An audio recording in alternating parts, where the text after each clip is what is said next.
Hi, it's me, Judy from Haunted Curiosities. I'm with part two. Go ahead, Steve. Continue. So he ended up using the money that he sold from the one house. It was 3 times the amount that he invested, using that to buy 3 houses, and he lives in one of them. Sold the other two, and he just kept on buying houses and more houses. And his goal is eventually to own over 100 properties. He's working on it. This isn't one of those get rich overnight transformations. But yet he did. Technically, I mean, yeah, like his goal was not to sit at home and have a bunch of money coming to him though either. Everybody that comes to us with a transformation, they all have different things. Something different. Everybody wants something different. Like everybody's a different personality. He saw his whole family sitting at home all the time. It's not something he wanted to do. And he said he'd be bored. Right. So he wanted to do something he enjoyed, something creative. Like he wanted to fix up houses.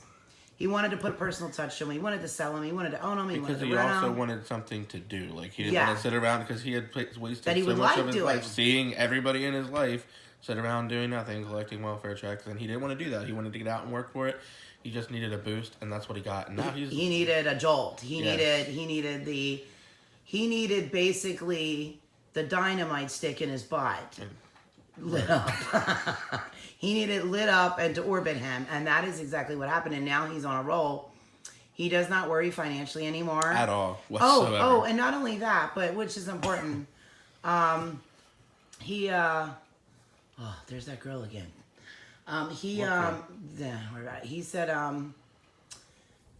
she just came through on my phone and I lost my track of thought, but basically he wanted to not worry about money, do something that he enjoyed and that he wouldn't be bored with. And he had no means of doing it other than this. Other than the transformation. So he took a gamble. He did. We knew it wasn't a gamble, but we can't push him. Right, but we can't push him. So to him, it was a gamble, and it worked out for him. That's it. And he's good. He's good. He's well on his way. He's doing well. I actually like the guy a lot. You too. He's really approachable. He's really down to earth.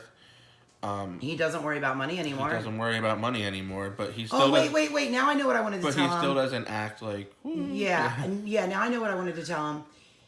The other thing he wanted in the business aspect of it was to make the right decisions, because that first house that he bought, when he had the money that came from his mom, he got it at an estate auction. He didn't pay a lot for it, and it was a big 3-story house and. It wasn't surrounded by other houses. It had pretty decent land to it. It was a decent house. It was just in ruin. Well, here's the thing. It wasn't that the structure was bad, but everything on the inside had to be gutted. But here was the bad part about it. Where he bought it, they had a law. He was telling us about it, where these politicians got together to screw over the people again. And if you buy a house, you have to replace all of the well and septic. You have to.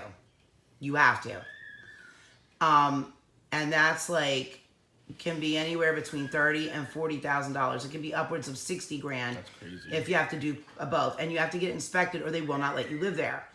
So when he got this house, he's like, easy deal. Yes, it needs to be gutted, but the roof is good, the structure's good. So I'm basically looking at drywall, sheetrock, painting, whatever, but that is not what happened. That's not what happened. He got hit up for the rest of the money he had to do the plumbing work. So